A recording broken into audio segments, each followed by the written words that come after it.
Right, you're logged into episode 1 of the Hard Hat Mindset. This has been something that's been brewing up for ages. Jordan came to me a couple of weeks ago. He's brought the name to the table. I had Rise Brother, which some of you might have seen on socials, which has been started up a few months ago. Had literally so many problems. We were going to do the van, the chassis fell through. It was an absolute nightmare. Yes, it wasn't good fun. And anyway, George wanted to do something for ages. He's got his own reasons for doing it. A lot of them the same as mine. And yeah, we've come together, and this is episode 1. We're absolutely winging it. There's a clip holding the banner up.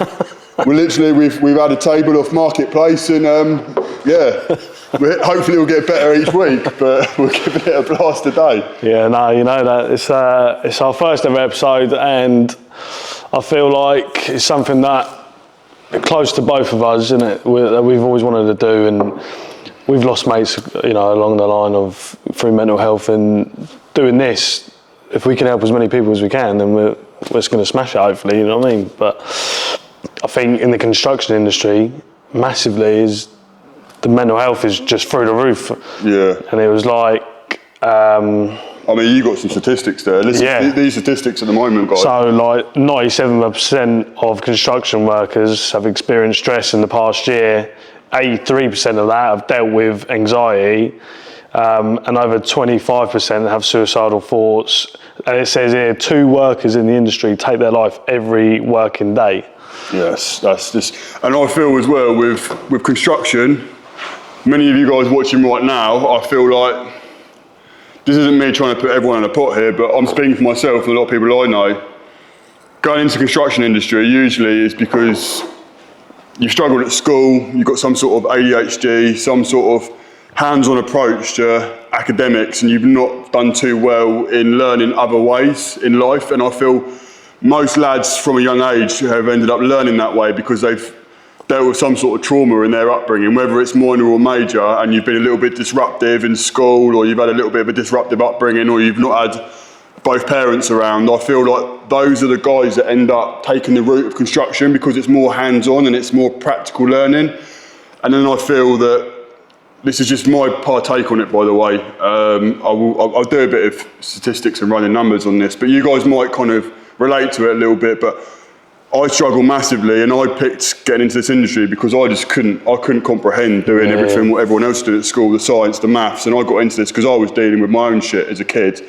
But I feel most of you guys that are in this have dealt with something along the lines of why you've picked this industry, and maybe you've not dealt with that properly. And you know, a lot of the guys that I mean, I don't know any other industries where drink, drugs, like bad relationships. They say like, the most mental health is from construction workers in men.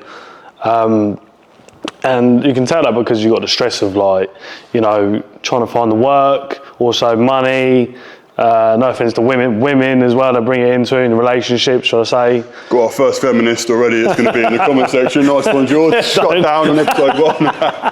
Yeah, no, but all you want to do is, like, well, when I was young, I didn't know what I want to do. I did a bit of scaffolding with my dad. He never wanted me to do it. He was always like, I don't want you to do scaffolding. You're going to be fucked by the end of it. Your hands, your back and that. And I was like, all right, I'll do something different. Like, so I tried mechanics, tried electricians. All hands-on stuff. Yeah, like, I'm always good with my hands. You never wanted to take another route. No, I was never good with, like, you know, pen and paper. I didn't want to go sit in an office, and that's not for me. Yeah.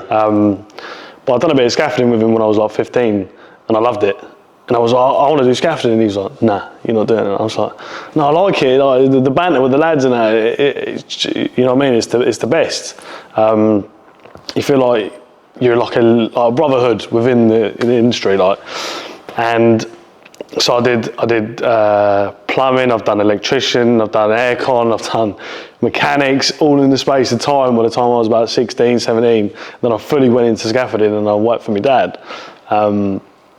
And he had his own business, which was Apex, which now Stella Scaffolding have bought. Which you work for now? I work for Stella Scaffolding now, yeah. Shout out to Stella Scaffolding. Yeah, we'll touch base on Stella as well later on in this episode and moving forward, because Joe and Stella and the whole movement behind this and what Stella are doing, there's going to be a lot of big shout outs to Stella because they're making massive moves in the game. Massive moves. And I'll take my hat off to Joe big time. But yeah, like I actually run the business when I was younger. I was about 18, but I was also still trying to learn the trade.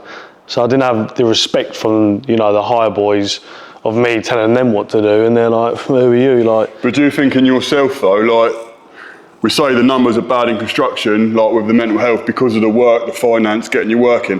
Do you not think prior to the lads getting into construction, they were already dealing with mental health because of their upbringing? Do you know what I mean? That's what I mean statistically. It's not like, and once again, I'm not taking away demographics here, but if you had 50 lads that are all going into construction, they've picked that because of a reason of their own problems, then you've got 50 lads that are going into Harvard and uni and Cambridge and that. They've had a more comforted upbringing, a little bit more of a cushion, and potentially they're not dealing with the same struggles that someone like myself, you, or someone else in the industry might already be dealing with.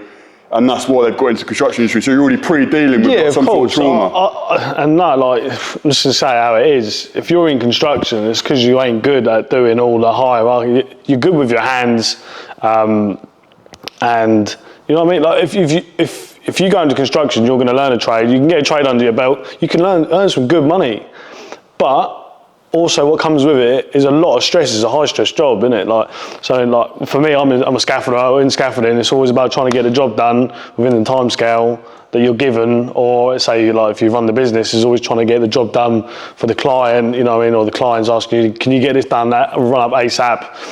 And the worst thing in scaffolding is lads that don't turn up on a Monday, blowouts we call them, and cocaine and drink. It's just packet and Stella is what normally happens in scaffolding. And I used to be one of them people for years, for about 10 years I was one of them people, and I wasn't going anywhere, but because I was in such a circle of lads that do it, it was like the thing to do on a Friday, go down a pub, or on a Thursday, go down the pub, and it ended up becoming, instead of just normal, and it was no different, and I wasn't getting anywhere. I thought I was doing something, you know, cool with my life, being a scaffolder. But when you're not in an environment of anyone telling you anything different or showing you anything when you're with lads that do the same thing, you're just doing what's normal. Oh yeah, 100%. And then it's not until you realise, like, I've got a missus now with a little boy and a daughter, and that means everything to me. And I almost lost that. Well, I did lose that at the beginning because of drinking drugs. And for me, mainly it was drugs, like cocaine. Like, I'd never done anything else, but it was just cocaine. I just loved getting flat out on the gear all the time. And the money that I spent, it was just ridiculous. I mean, there's lads, listen, I mean... And you're always like, I ain't got no money yet, because you've spent it on gear. What's it going now for a gram? 80 quid for a gram? Yeah, I wouldn't know, like now, but like... But going rate, roughly, is that? And if some of these labourers are earning a £1, and you've already done a pack of fags, of Greggs, and whatever... Do you know what I used to think of it, right, is that's how bad, I was an addict. I used to think of it as, if I had 40 quid in my hand, and that was all I had, I'd go and buy it. I'd go, right, I can get a bag with that. And I'm like, when I look back on that, I think you absolute, like, bum. Like, that's such a bum way of thinking. I think for men though, right, if you've not got to that point or that high level of thinking, and you've not finally got that battle plan of who you are and what you want to be, and you start saving, you've got that family, you're starting to do well, you're clean, you don't look at money as saving it up and trying to put it to something productive. You're like, it comes and goes, so it doesn't mean anything. Having 50 quid there, you're not going to put it in your piggy bank and think, cool, I've nearly got that car. You think, it's only 50 quid. Well, the thing is, in scaffolding, you get paid weekly. So if you've never been monthly payment, which I've never been monthly, I've always been weekly. You've never seen that stack, so you don't. I've always just, sweet, next Friday I'm getting paid, next Friday I'm getting paid, next Friday I'm getting paid. Live week by week, and then it's not until you obviously get older, you realise, if you haven't already, is that ain't laying life, because you ain't moving anywhere forward. You're not getting anywhere. As much as you think going down the pub with the boys getting flat out on the gear and drinking, and then doing that, and then going back to work Monday, can I have a sub? Like, that's not life. That ain't your life. I think the toxicity as well that comes with that whole lifestyle, it then creates environments with birds that you attract that end up causing you problems. And you'll see lads on the blower every day. They've got the missus screaming at them down the phone, because it's not just about the gear. Everything's a knock-on effect, and massively, domino effect. Everything then becomes a product of your environment, who your friends are, who your partner is, and if you've got no peace and tranquility in your home life, and in your own head, you guys are going to become so trapped because it becomes so normal. You got the bird that's going mental at you every day, it's blowing your phone up, and then you end up arguing with her, and you end up getting completely trapped into that.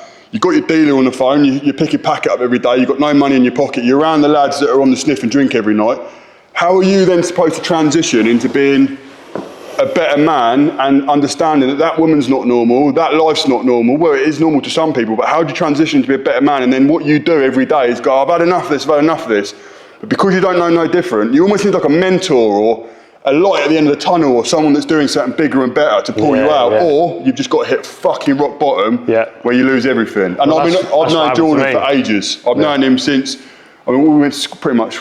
4 or 5 years old? Yeah, I mean, we've not been close the whole time, but I've known Jordan for a very long time. And what he was saying with the scaffolding, he kind of had it all very early, pressure. His old man at the time had a very busy... It was a big company. All I knew, a lot of stress for me at the time, and I just couldn't handle it. And I went to cocaine over it and drink. What I was going to get to though, you've hit rock bottom, haven't you? Oh, I hit massive, yeah. I weighed... I'm 14 stone now, and I'm trying to lose a bit of weight with you helping me. We've got him on the diet. I've had my yogurt this morning, don't worry. I haven't had anything else. Maybe a Red Bull on the way, but... Sugar-free, yeah? Yeah, it was sugar-free. Yeah, like... what was I saying? I forgot now. What did I say? Hitting rock bottom, losing the weight and that. Yes, so I hit rock bottom. I was living in a pub. For me, it was... I lost all my mates. Why did you hit rock bottom though? What put you to that point? Because all I wanted to do was just get flat out on the gear. Why did you want to get flat on the gear though? Because it's just all the stress. Obviously, it was built up over years. Relationship problems though, pressure, kids, missus, family. Everything. But then there were stages where I could have saved it. Yeah. And people would try. I had so many mates that tried to help me, and I lost mates because of it. Which I've rekindled with some of them. Some of them know, like, they're obviously doing their own thing, whatever. I respect that, leave them to it. But all of my close mates that have always been there for me, I've stuck to, and I speak to them. But no matter how many people try and help you, if you don't want to do it for yourself, that ain't gonna happen. You won't do it. And I always say, bang on the money. And I know that because I've done it for years. Like I think from when I was 18 till I think it was like 2 years ago now. So just over 10 years. It was like Friday, Saturday thing, go back to work on the Monday, and then it starts becoming Friday, Saturday, Sunday, and then Friday, Saturday, Sunday, Monday, to the point where it was almost every day. When it's a weekday thing, then you got to fucking... Well, yeah, and it was like, what are you doing tonight? And you'd say to the boys, like, oh, chilling out, I'm going for a beer tonight, but then if I went for a beer, I'd have to get a packet. Yeah. I couldn't go for a beer without getting a packet. It becomes an enabler, doesn't it, for a lot of the lads? And I couldn't just go for a beer and just have a couple of beers and go home. It's a trigger, isn't it? I think I know a lot of lads, like for me, I've never had the issue with cocaine and stuff. I've had other addictions, which I'll get into later on in the episodes. But I think a lot of people I speak to, that's where weakness can come as well. Like if you want to change, you've really got to rip yourself out of that environment, because if you're still fresh and vulnerable to what you were and what you're then trying to become, got to remember everything in life with your trauma, even from like anything from a kid to parent stuff, relationship, trigger points. If you work out the psychology of a man or woman, we all react on trigger points of our emotions. So we could be doing, that's why people relapse. If you could be doing like 10 days straight, all good, and that one person goes, let's do that, or let's go to a strip club, or let's go get a pint. It might be that one little thing where that lack of control just becomes a trigger. And then that one thing is then a catalyst to then go. Mate, before you know it, gone. It wouldn't even be a beer, it'd be at work, and someone would say something, and I'm like, "Do you say packet?" Yeah. And you do it as a song. You do it as a joke. Yeah. But then that you planted the seed now, and then you think it's funny, but it's not, because when you do it for so long, it fucks with your head massively. Fucks with your head, and you don't realise, and to the point where, for me, I was sat in a room. I was renting a room in a pub. There was elbows there, whatever, and it was just an environment full of it. And I lost one of my closest mates at the time, who I was working for. He was trying to help me to the point where he was almost washing his hands with me. Most of my friends had washed their hands with me. Like, I'd lost my little boy. I didn't get to see him. Like the missus at the time, who I'm back with, I lost all of that. and I had no money, and I sat there. I weighed 9 stone. I looked like a skeleton, and I was just sat there, and I was like, the next thing for me is suicide. Like, I'm either going to go this way or that way. I'm either going to kill myself, or I'm going to sort it out. And I slept for about 3 days, just on and off, and I just didn't talk to anyone. And then on the 3rd day, I woke up, and I was like, something clicked. And it was like 4:30 in the morning, and I woke up and something clicked, and I went, no, I'm done with this. At this point, though, you already like broken down, got emotional, like everything, like hallucinations. Because it was just after a ex session. on the phone, mum on the phone. Did you have all these people, and it just became to the point where you were like sat in a pit, rocking, crying? Like it's rock bottom, I was just after a session of like 5 days no sleep, hallucinating, thinking people are coming through the door. No one's behind that door, but I was stood ready with a knife, like someone's coming through that door. No one was there. I'm hallucinating in the dark, sat there like people, like thinking everyone's talking about it. No one's paranoid, everything. And I woke up and I went for a run. And I felt really good. At 4:30 in the morning, woke up, I just went for a run. And then I messaged my mum, and she's always been there for me. So shout out to Big Mumsy. Shout out to mum. And I messaged her and I said, come and get me. So I'm done with this. And I think for her, she was like, that was the best thing she's seen. And she did. She come and got me, got all my stuff, and I moved down to, I was like 2 hours away where she lives. And I take my hat off to my mum and her fella, because they supported me within it took me like 3 to 6 months. I didn't work, and they financially supported me and helped me get back on my feet.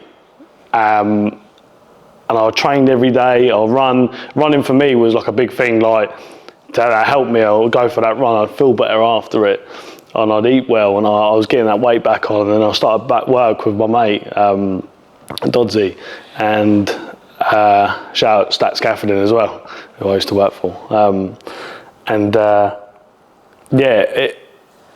Ever since then, the difference in how I'm feeling is massive. Because, and I look back and I'm like, how have I wasted all them years? But you know what? You can look at it both ways. You can look at it as a waste, or you can look at it as like a rejuvenation of what you can be now. I mean, you're sat here doing a podcast for other men. Yeah, of course.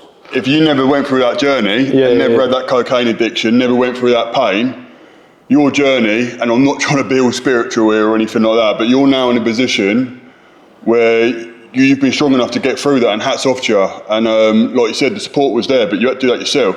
You're now sat here, and we're potentially about to start something massive, which can help other lads like you. Yeah, and I hope it does. I really hope it does. I hope that what we're doing now is going to be a start of something big for lads to be watching all trades, brickies, scaffolders, roofers, plumbers, electricians, all of you. Even if you're not a trade, I mean, it's called the hard hat mindset, but primarily this is for just lads that are struggling. Yeah, massively, yeah. And if you're watching, like, drop your comments in, and you know, start that chat. And if we can reply, we'll reply to all of them. But if you're struggling, just talk to someone. And if you've got someone close to you that's always trying to help you, and if you want to do it for yourself, reach out to them and say, look, I am done with this.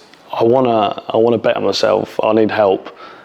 Take the help that they give you, because it will. You as much as you need to do it on your own, you also do need that help there to help you get through certain things. Because if you get to a point where you're like, they're there to boost you on, to help you on, and if they're constantly saying to you like, oh, I'm really proud of you, I'm doing well, that helps you, motivates you, doesn't it? 100%. And don't be afraid of just cutting people off.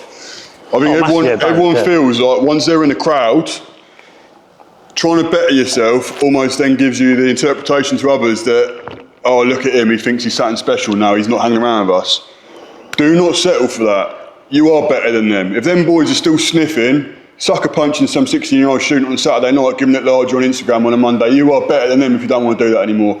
And if you've got to walk away from that and go ghost for 6 months, clean yourself up, get down the gym, make some new friends, get on that online course, start relearning, all those things. You don't, listen, I thought I was a big man for years. I was trying to hide so much.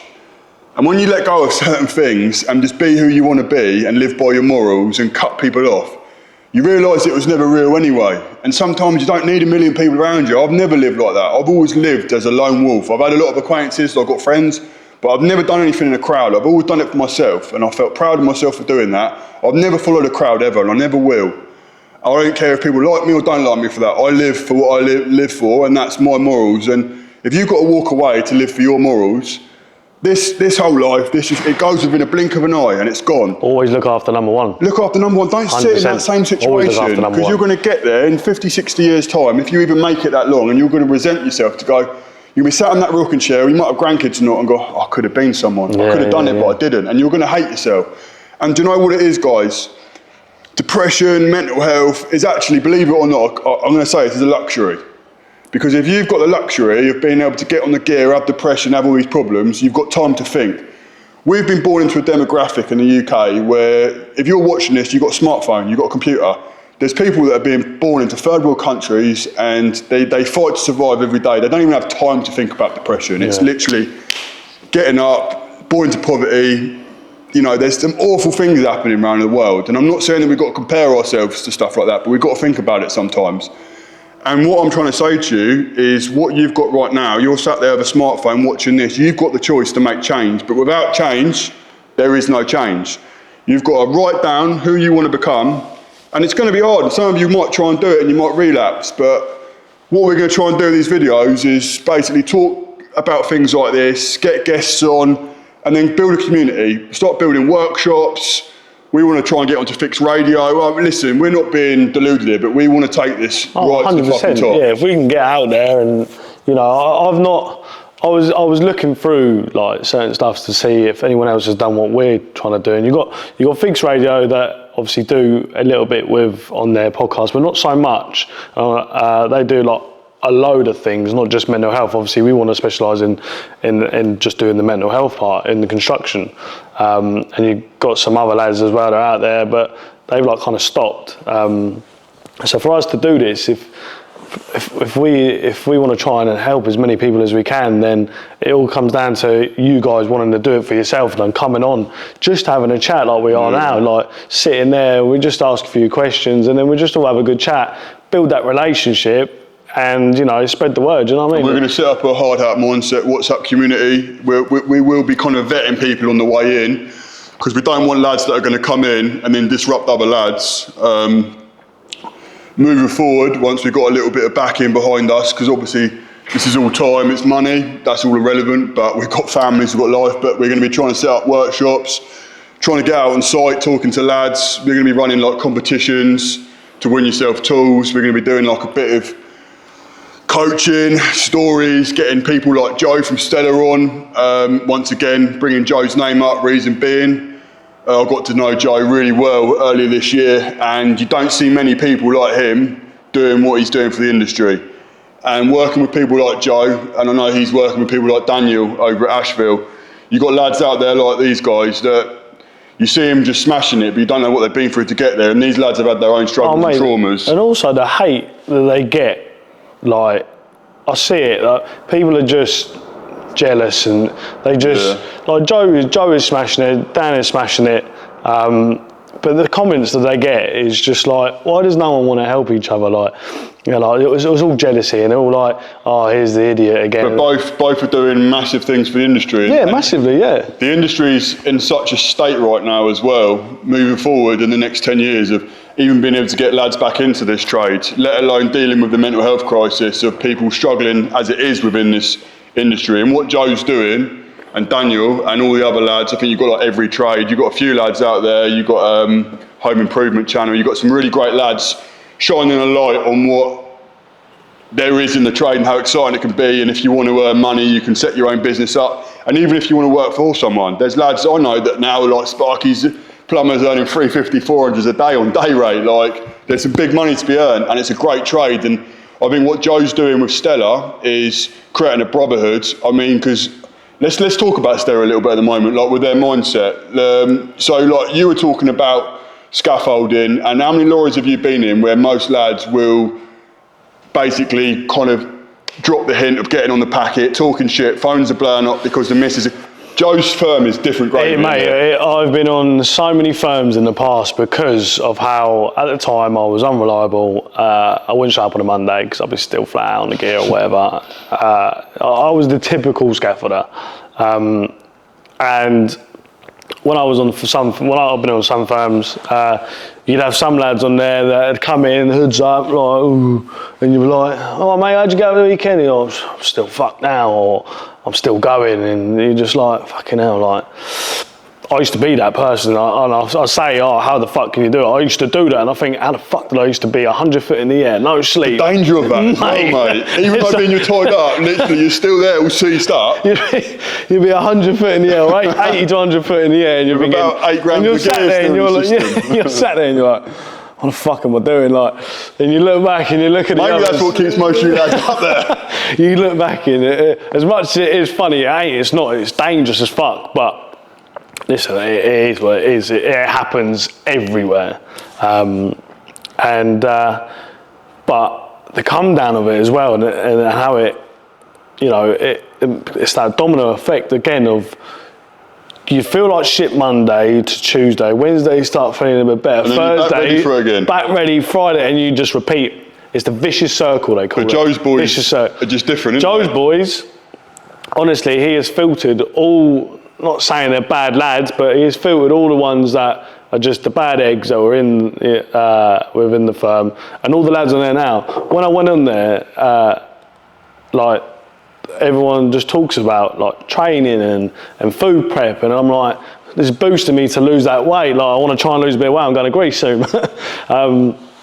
But it's just a nice environment. It's the culture, though, isn't it? Yeah, it's just a nice environment because all the lads are nice lads. They're all good lads. They all got like, some of them got families, and like some. A lot of you boys are trained together as well. Yeah, good morals, and everyone just helps each other. And you do have that on other firms, but Joe's made it such a strong brotherhood where, like, in the WhatsApp, when someone talks, everyone talks, and everyone talks, like, you know, there's no bad blood between anyone, like, oh, you don't get on with him, or you don't. Everyone gets on with each other, and it's nice. And it's mad that you should only be showing love to something like Stella online, because none of you see the hard work of what Joe's filtered to create there at Stella with these lads, and to make that happen, and what he's created there. He's trying to push that across and set a standard, which I think is something which should be widely spread. And I mean, the lads he's got on there, they're all in shape. It's not about being in shape, but they're all disciplined. They're all helping each other out. They're all trained together. I've done a bit of film with Joe. You've got Jake on there, you've got Kieran, you've got some really just blinding lads. What? Jake, he's sound as fuck. He's a big Irish fella. And every time before I started my plan, and, you know, trying to eat well, I'd be like, do you want some of this chicken? He'd be like, and it is in my head, it's stuck in my head. If ever I want to try and eat something like a little chocolate bar, I say to myself, it's not on the plan, boy. Like, that's all you just say to me. It's not on the plan, boy. You can't eat it. So, like, anytime I'd think about it, you know, like going to Greg's, I'll get you on the phone anyway, ringing me and saying, you been to Greg's here, you fat fuck? And I'm like, nah. But, yeah, everyone just looks after each other, is what I'm saying. And I mean, look, unfortunately, Kieran's daughter ended up with a really bad health issue. Yes. And look what Stella done for that. Yeah, massive, mate. The support. And the community of what Joe's built and what can be built around things like this, when you've got good lads, unity is key with everything in life. And when you've got brothers all helping each other step up, life becomes so powerful.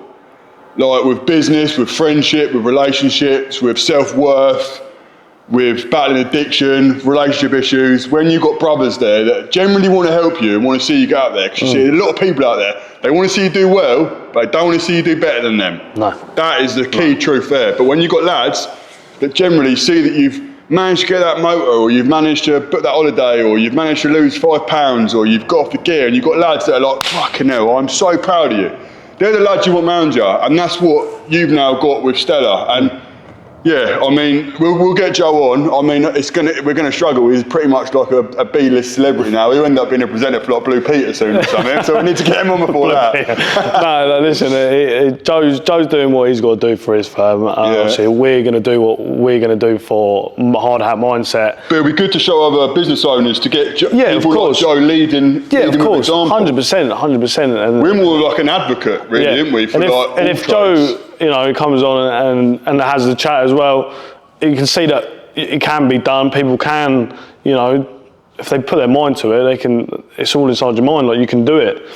But it's not just, obviously, this is for all the lads, isn't it? It's for for all the lads in the trades, from labourers up to the bosses. Yeah, I mean, I'm at a director level now, so I run a commercial contracting company, which is just the warehouse now. We've got great lads, really great lads. And yeah, it's not easy. It's not easy, especially being a director. I hate the word boss, I really don't like it. I prefer using the term working with than for, but when you build relationships with your lads and then you see them struggle, and you know it doesn't benefit the business or the client, but you've then built that relationship with your lads and you see them going through a struggle, how many chances do you give them? Yeah, I suppose. It's a heartbreaker. From my point of view, I've been in a position so many times where I've had lads that have had issues with their missus and it's just constant on the phone all day, and you let it slip, you take them to one side, or it's the late days, the late mornings, and when they get there, they're absolute grafters. Yeah.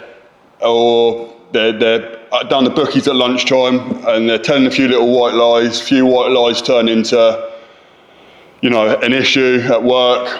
Something's said, something's done. And thing is, when you run a company, you want to build a culture with your lads. You want to build that camaraderie. You want to have almost a friendship. But then when you build that, when they start playing up, liberties get taken, and then At what point do you then cut it off when it goes bad? Because at the end of the day, they should respect that it's your business as well, isn't it? But when you're mid-deep into addiction and stuff, do you think... Of course. You don't even respect yourself, do you? No, of course. And that was like what I used to be like. And I've had to let a few people go, and I know behind my back, like, I've done it with all good intention, with no malice there, but behind my back, it's like, oh, look at him, he got rid of me, he's that. And I get hate with where I've got to in life. I've not come from a great upbringing or background, and against the odds, I've always been and always pushed to be successful. That's my number one goal in life, is to prove to myself that I'm not going to be a product of where I came from. Yeah.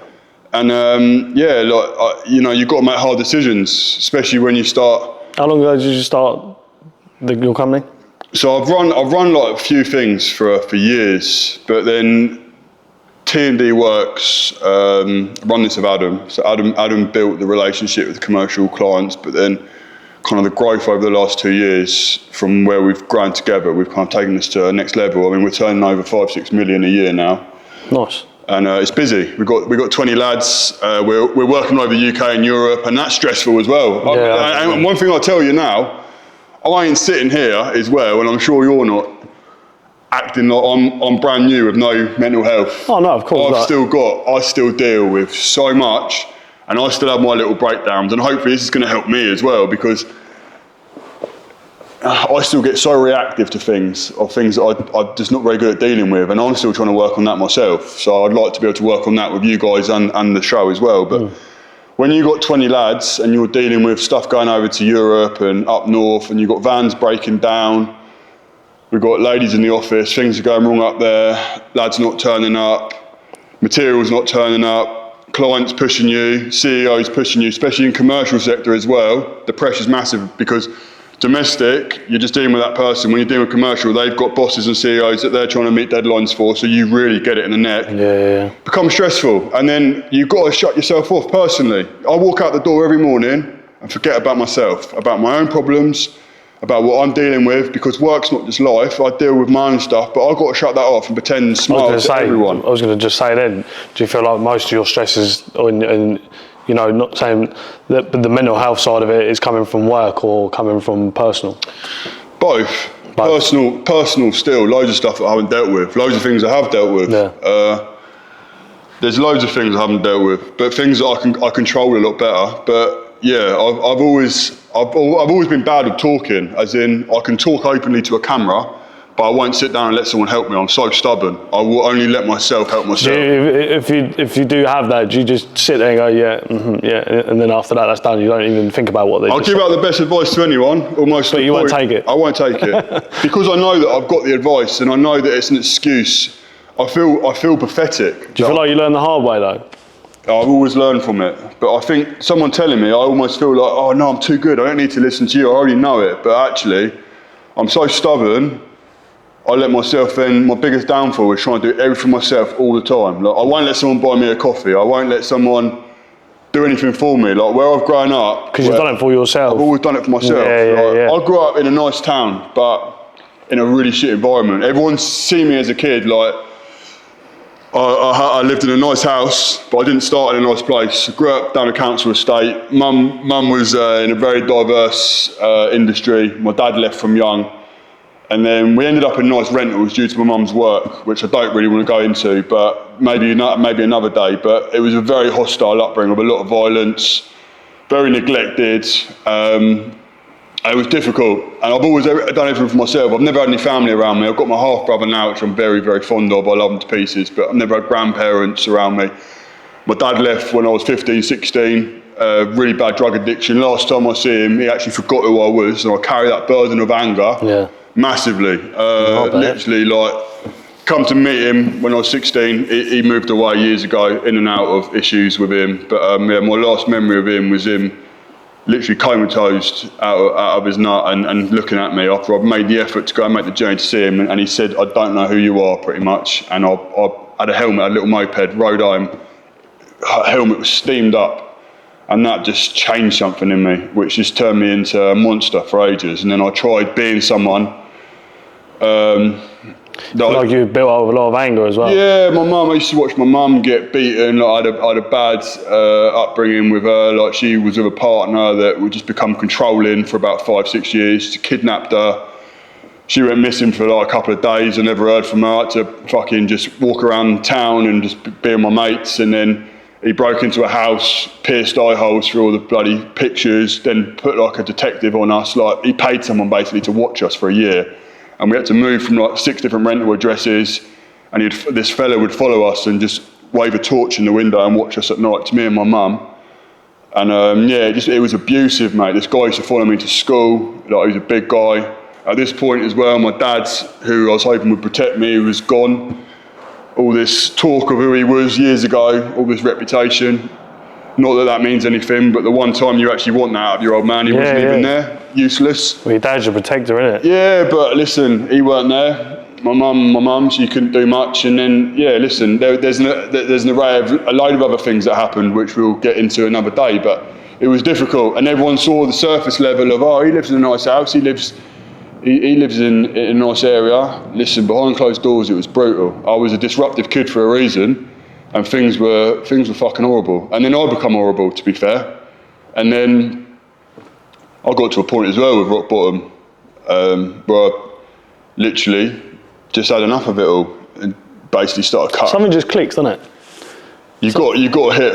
If you're gonna hit rock bottom, if you think you've hit rock bottom and nothing's clicked after, you ain't hit. You haven't hit rock bottom. I see it as a C. Like when your head's above water and everything's going good, everyone takes it for granted. Like today, you have a roast of the family, you be smiling, you don't realise your head's above water, you're loving life. Mate, we take it for granted. Massively. Then you've got like just going in the shallows, things are getting a little bit rough, and then you've got going into the depths. The depths are the most dangerous places unless you hit rock bottom, because if you're gliding along the bottom of the seabed and that is the bottom where you can finally rise back up, if you're just sitting there and you're taking no accountability and responsibility, and that's a massive thing as well, actually accepting you've got an issue. So many lads are like, I'm fine, I ain't got a problem. I had to accept, I had to say, look, yeah, I was a cocaine addict. For me, I didn't go to them CA, that wasn't for me. Doesn't work for everyone. No, it doesn't. And if you feel like that's the answer as well, do what you think will help you. Do something, find something that will help you. Like for me at the time, it was running, and I was running all the time, and it was helping me. And so yeah, I fucking forgot what I was saying. Just about taking responsibility and accountability. I think it's very hard for a man. Who wants to look at themselves in the mirror when they already probably know they've got an issue and go, I'm an alcoholic, I'm a cocaine addict. When everyone's probably telling them you've got an issue and you just want to keep telling yourself that you haven't. For me, I was up there at a young age, and a lot of people used to look at me and think, oh, you had a bit of money, like I'd always be out and I'd be stunting and I'd be fighting and all this, like you used to see me out and stuff like that. Yeah, bit of an bed.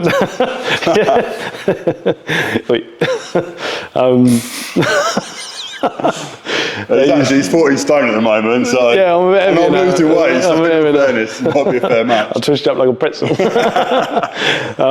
But yeah, like for me, I felt like I had like an image that I had to keep, And I was losing that, and I was losing mates, and people were looking down at me, and I didn't like that, and I was resenting it, and I was, you know what I mean, I was becoming a person of anger because I'm paranoid, because I thought people were looking at me, and then I used to think, they look at me now, and now when I see people now, they know me for who I am now. Like, I've got on the side as well, I've got a mental health hiking group called D&J Paths. It does well as well, doesn't it? Yeah, it does well. It self-runs itself now. I've got some people actually out today, the Seven Sisters doing a hike, about 8 to 10 people at the minute.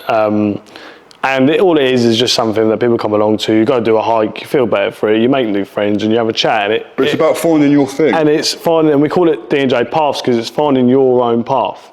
There's one thing I've got on the Instagram, and it says, different people, different paths, same journey.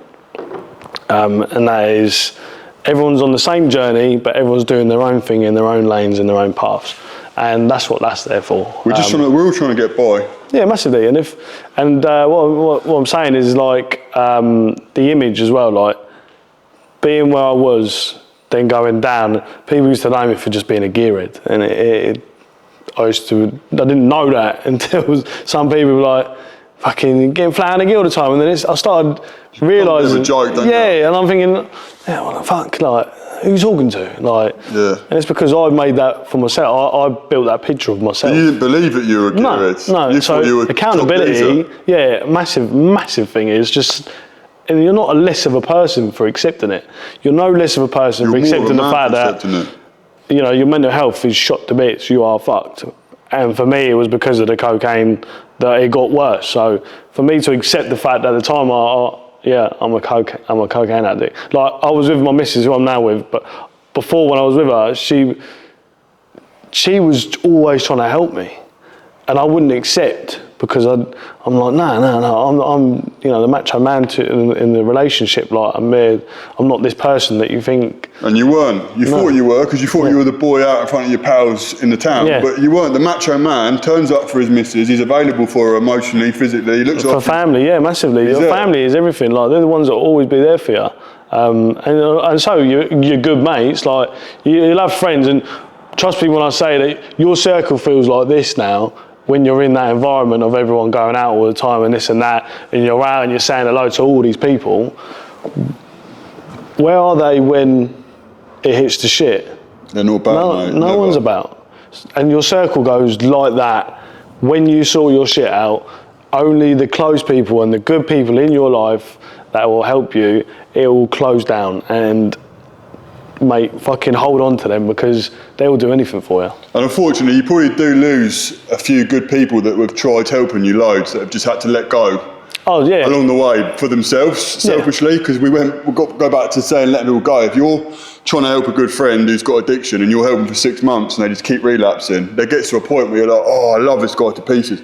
And you probably do lose a good couple, which you might rekindle with. But if you've got ones that are still left right at the core, I mean, listen, they've gone through it themselves. And you've got to remember as well, mental health and touching in on giving it like the bigging out and the ego and then coming back. Like, what you got to understand, lads, as well, like, when you're going through these stages and you're having meltdowns and you're doing whatever you're doing and you're getting home and you're getting stressed, you're chucking things around, or you're being tense, you're being angry, or you're slipping, you're affecting everyone around you. And in this day and age, mental health is an overused word, but mental health doesn't just come from anywhere. You know, you've got all these kids with ADHD now and people that are struggling massively.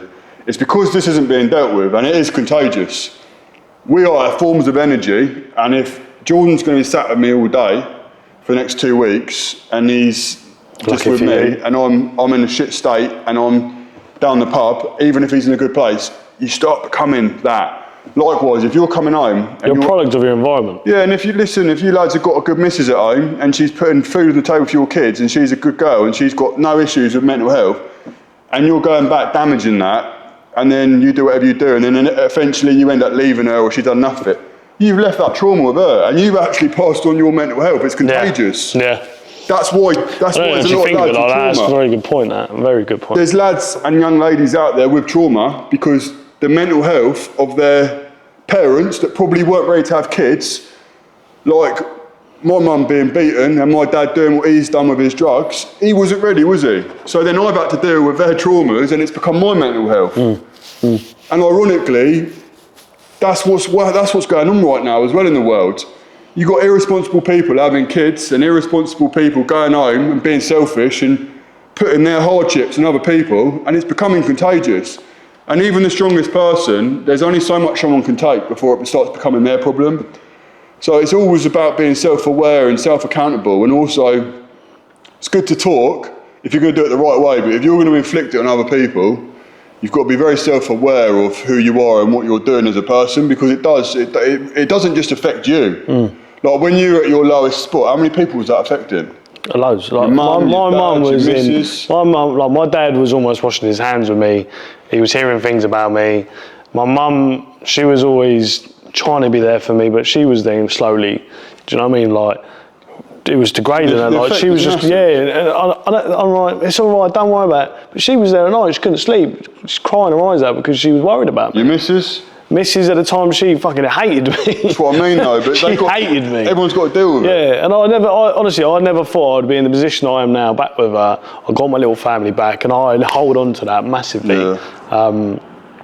And so, fucking hell, I keep having mind blanks.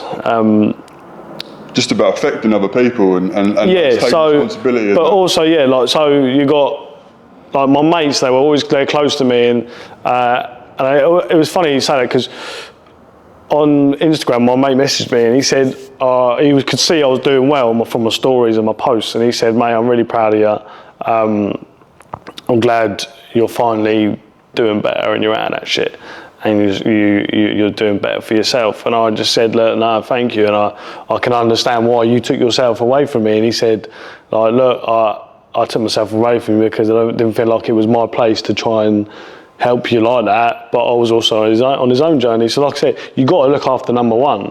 So if you're in a group of mates and there's one bad thorn, and take yourself away from that, always keep yourself, keep number one in your head. Look after yourself, because no one else will look after you like yourself. No, massively.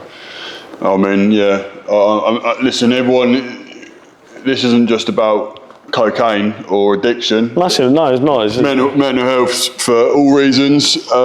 It could be relationship issue, grief, you've lost a parent, you're still dealing with trauma from a young man, whether it's a relationship, something with your parents. It's finding work. Financials. Yeah, financially finding work. If you're a boss like yourself, like finding the work for the lads if you haven't got that, like. Or even if you're out on the tools on the graft and you're just up against it, the rent's just coming out, the bills are coming out, and you're getting at home every night in that van, you've got your missus and kids in there. How many of you lads get home after a hard day and you don't want to take that burden inside? I bet you do it still, I'll do it. You sit in the car, you just turn the radio off and you have about 5 minutes. So many times I've pulled in and I've sat there and I'm like, I've just stared. You don't want to take it inside. And I haven't thought about anything other than just staring, but that's for me, that, like you said. It's a reset. Just a little reset, walk in, hi, all right. But you're tired, and my missus is really good actually. She can see that when I've been working that she can try and take the kids off me. If like my little boy, he's only 2.5, but he always wants to fight me. Mental, isn't it? Always wants to fight me, and I'm just like, give me a cuddle, and he's like that, puts his hands up, and I'm like, just give me a cuddle, mate. But I love it. But yeah, she does.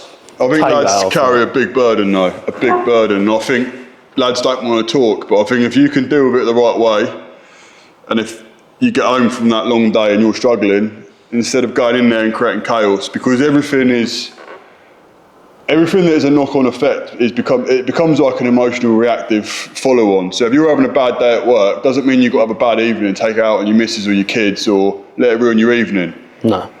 It's all about working out your emotions and the psychology of how you work and how life works. If you're going to let every single thing in life control you, you're always going to be controlled by external factors. You're the only person that can ever, like, if I want to get angry right now about, say, Jordan knocked that cup off, that's on me, that's not on him. Like, at the end of the day, if I could then carry that anger all day tomorrow. It's about learning who you are and how you react to emotions. And when you get home after a long day or you've got things that should be your happy place. Yeah. When you get home, it should be your happy place to reset. And if you're in a bad, even like at home, you do not want to be taken from work, you know, the stresses and the bad environment from there back home, do you? Because then there's no escape. And your only escape is then if you do cocaine or if you drink or whatever, you know what I mean? Like, it then starts to make a knock-on effect, and then your life will just, if you think you're in control, you're not. Well, I guess some of these lads actually, some of their issues are going to be at home as well, and that's when you've really got to think. Oh, of course. Do you need to make changes? Because if you've got a bird at home screaming and shouting at you, or you're just in a toxic environment, take yourself away from it. Take yourself away from it. And I know that's such an easy thing just to say, innit? Oh, it is. Oh, you can't just leave somewhere. So how many mates have you had that you're like, mate, he just needs to leave her, or she needs to leave him, you know what I mean? And they won't. And you're like, how the fuck do you live like that? But it's because we're in a better place, we can say that now. Of course. And you don't realise, obviously, love is a strong thing. So if you love that person, you'll try. But if you're in a toxic environment and it's not helping, it is very hard to try and take yourself out of it in a relationship, massively. Like, I think relationships with men is such a big thing. If your relationship's shit, your work's going to be shit. Yeah, touching on relationships, I think addiction's a massive thing in construction, but I think toxic relationships, I've never seen an industry so rife with lads on the phone every day where they've picked a partner that is screaming and shouting at them down the phone, asking them. I used to have one lad, right? This is mental. I shouldn't laugh. I had one lad that used to work for me, and she wouldn't let him cut his beard or hair, right? He weren't the best looking chavvy, but she basically thought if he cut his hair and had a trim and that, he would look so fresh, all the customers would basically just want to knob him there and there inside. So he used to come in, we shouldn't really joke, we ended up calling him the Billy Goat, because his hair morphed into his beard and everything. That's controlling, man. And like, she would call him, he'd have to FaceTime the site, make sure there's no women on site, and like no customers. Bearing in mind he's on site with like 5 lads of us, 6 lads. And then, mate, it's nuts, because you know what? It's always about men being controlled about women. We laugh about it, but it's not funny, is it? No, it's not funny. But you will laugh about it, because at the time you're like, it's fucking crazy. He went home, right? It was a summer's day. He went home, and because he had sunburn, because he took his top off, she went ballistic and gave him a fucking hard time, because basically she said, you're not allowed to take your top off at work. In case other women look at you, and that goes both ways, women and blokes. And I'm never gonna preach that women are controlling over men and men are controlling over women. It goes both ways all the time. There's women that are just bad as men, and I see some men out there, and you might be some of them, that are vile to women. And it does me in, because I used to see my mum get controlled, and it hadn't affected me. And I've never done that to a woman. That's one thing I will stand by. And men that tell their women what to wear, what to do, if they're a good woman, they'll know what to wear and they'll be respecting you. But if you're there controlling them and taking out your mental health issues and your trauma on your woman, and she's a good lady, you're a piece of shit. But vice versa, if you're a woman doing that to your man, have a good look at yourselves, because that is honestly what I see with some blokes and some women that end up and they live their whole life in misery, and it just ends up becoming a complete burden of their life. And it is hard to always make right decisions for men and for women. I think we live in such a hard era now with social media as well. We get home, scrolling on this crap, women, men, I don't matter how strong you are mentally, constantly, there's so many standards out there now of what you should and shouldn't be doing. Social media is the biggest killer in relationships as well. Yeah. Biggest killer in relationships. And I think if you're scrolling on that all day and your missus is scrolling on that all day, and then someone likes a photo of a bird and someone comments, guys, if it's that bad, just get the fuck off it. Listen. I think there should be a thing like, as much as what we're doing is all on social media, we're doing it for the right thing, but social media to build this image of yourself, and loads of people are like, he just looks good, or she just looks good on Instagram. She doesn't look like she's actually doing this, or he's actually doing that in real life. It's all a couple of minutes though, it's the best couple of minutes. And this is why it's going to be different, because there's going to be guests on here just talking raw stories. No fluff, just real talk. Yeah, exactly. We're not going to be giving you the best 2 minutes of anything. This is this is the place to come to see other people's stories. There's not going to be any. There's a lot of podcasts out there of kind of lads that have done this and done that, and respect to those podcasts. But this podcast is just for the everyday man. There might be some lads that have done a little bit more, like Joe and that have got a bit of traction out there. But this is just for the everyman. It could be the tradesman, it could be the business owner. Yeah, and we invite all of you. So if you want to jump on, jump in the comments, because once we're going to do a few like this to kind of warm you up. But we're going to have guests on every week. So if you want to jump on and talk about a story, we need to get a bigger table, but and then have a cup. Facebook Marketplace doing its bit. Yeah, start us off. We'll be talking about other people's stories. This ain't going to be about us. We're just trying to give you a warm up, and we might do like a proper podcast on each of us later on down the line of like actual like life and stories. But this is about giving back and getting you guys on, engaging and creating that community. Because once you create that, there's going to be so many of you that are going to like resonate in other people's stories, because everyone's story is going to be different. Everyone's story too, yeah. But we all deal with the same pain. But we're all going to feel it in different ways. Like everything becomes relatable from something you talk about, and that's why we want to get like an array of guests on that are just dealing with everyday stuff. And that's why it's not just going to be about addiction. It could be someone that's lost someone and just can't cope with the grief, and they're still trying to get through. We're going to get different people on. They might be up against it financially. We're going to be talking about so much, guys. This is just going to get better and better each week. Yeah, listen, if you feel like, you know, that you want to come and do that, you want to come on and have a chat, because I feel like if you come on and have a chat and you look back on it, I feel like that make you feel good as well. You're like looking at yourself and you're like, oh look, like I'm talking on the podcast, I'm getting it out, and talking is one of the biggest things of getting it out. And hopefully when we get some traction, you'll get love in the comments. Yeah, 100%. There are other people commenting, other people are sharing the love. It's good. It's what it's about. Is everyone just, you know, just being that big family. Again. Yeah, just that big community of just helping people. So, for anyone, if you come on, have a chat, hopefully you feel better for it, and hopefully it helps inspire other people to talk more. That's one of the main things is lads don't talk. How many times have you spoke to someone that works for you, or you've been with somebody, are you all right? And you can see they're not all right, and they're like, yeah, no, I'm fine, I'm all good. You can't force it out. Yeah, and you can't. So, like you said, Kai said, if you want to come on or you want to start the conversation, just drop a comment and we'll go from there. So. Yeah, lots coming up, guys. I mean, this is when this airs out. We're filming about a week in advance, but once this finally gets out, we're going to be smashing the socials. We're going to be collabing with hopefully some big names in the construction industry. Me and Joel want to get out at some point in the future, do talks on big sites as well, and be able to offer advice. I mean, I run a business. I mean, I think there's a lot of misled advice out there as well financially for lads.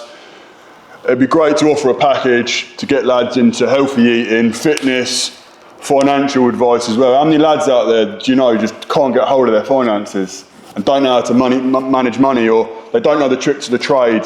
Yeah. You know, I want to gather like a team of like people like on our database where we've got like accountants, coaches, fitness people, like other trades that can take lads on. So we've got like hard hat mindset. We'll get the website up, we'll end up collabing, we'll end up having like an array of resources for people. So if you want to get your shit together and you want to start your own business, we'll have a mentor. We might be able to have an accountant we can put you in touch with, because you just don't know where to go. You ain't got just no one to financial ask. Support in it. You want to get a coach, you want to get eating right, you don't know anything about the gym, you want some tips, you want some brothers just to have a chat with, you want someone to take some advice, you want someone a bit of leadership. We're going to create that. This is going to be massive. This ain't just going to be us talking every weekend about people's issues. We're going to be actioning these issues, because at the end of the day, talk's cheap, right? And the talking's great. The talk is amazing, but we can all talk a good fucking game. But what we're going to do at Hard Hat Mindset is create infrastructure and resources behind this brand, get a following, and I never thought I'd be a social media person. I've tried it a few times with Rise Brother and my T&D stuff. It just didn't work out for other reasons that were out of my power. But I'm really an advocate now for wanting to blow this up, not for personal clout, for just giving back to other people I can safely say I'm in quite a good place financially now with life, but it's not been fucking easy. And I think I've known Jordan for a long time. I think he's probably been the best place he's been for a long time. Yeah. And I think we're just two men here in good places. I want to help other people an now, absolute journey of shit. And gone, do you know what? If we can do it, and I've seen him at some bad places, and I know I've been in some bad places, and I know that I'm not, oh, we can do it, you can do it, but that is it. Yeah, we're not trying to be these influencers. We're not trying to be these. Oh, this is just another couple of lads trying to make something and just trying to. We want to help as many people as we can. It's going to be more than just talk. It's going to be a platform for. A website will get built, infrastructure will get built, and if there's lads out there that are good lads and they're out of work, we might have other lads that we know in the community that can take them on. George's got D&J paths. D&J paths. We're going to create more things like that. There's going to be kind of all sorts of stuff going on that other people can engage with. So this doesn't just become a 5 minutes of motivation watching the podcast and say I'm going to be better, and then you end up slipping 2 days later, and when you're waiting for the next podcast to see what's going on, there's going to be actionable, reasonable things that you can take as your next steps. And give us some time with this, but if you can share this far and wide, get this pushed out there, this is only going to benefit people like yourselves and the community. And the bigger and stronger we can make this, the more we can give back to people. And we welcome anyone that wants to get involved with a hard hat mindset, that wants to contribute any kind of attributes to what the brand's going to be, wanting to help out in the community, want to invite us on somewhere. Yeah, I mean, I'm really excited. It's going to be a challenging task. I don't think anyone realises. Doing content and doing this is not the easiest thing to do. Oh, mate, I was nervous as fuck before I started. Yeah, he's been worrying about this all couple of weeks. And I'm pacing up and down. Yeah, just silly things, getting all the banners, getting the t-shirts, getting guests on. It costs time, it costs money, but like I said, it's not about that at all. No, yeah. But we'd really appreciate any following, any support, so we can build this. Yeah, so make sure you subscribe as well, because that helps us build, that helps us build the channel and gets us out there. So if you can, just click that subscribe button or the follow button on Instagram and all that. And yeah, help us build this massive community that we're trying to do for, help other people. Right, so that's a wrap up for episode 1 on the Hard Hat Mindset podcast. Make sure you subscribe, like, follow. Make sure you comment as well. Drop your comment in there. We'll reply to it. Tell us your stories if you can, a little brief message. And yeah. We're back soon, guys, with episode 2. We'll be doing competitions. We'll be engaging with you guys. We'll be getting guests on. There's going to be loads of exciting stuff coming up. Bear with us. We are winging this. We're really trying to take the creases out for about 5 minutes. There's a fucking paper clip keeping it all up, but it's going to get better week on week. Lock in. Like it says, graft hard, no fluff, just real talk. We're here to support. We're here to just give back. It's going to be community. And if you want to be a part of it, say locked in, subscribe, and we'll be back on episode 2 with more from the Hard Hat Mindset. All the best.